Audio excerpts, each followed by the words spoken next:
Like, why are we in this room instead of the pro making decisions about this?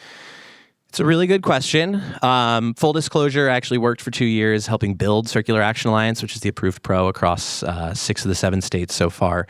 So I do have a little bit of a view behind the curtain. I would say CAA, the pro in California, is going to have a bit of a difficult time making really strong decisions about what material needs to go where, because at the end of the day, there needs to be alignment among everybody in this room and everybody else that is using compostable packaging, reusable packaging, and recyclable packaging about where investments should flow and what investments should be made in what systems to meet these requirements here. And those questions aren't necessarily solvable by a central organization, although hopefully CAA is able to be the conduit for some of those decisions. There needs to be more industry alignment about where investment should flow.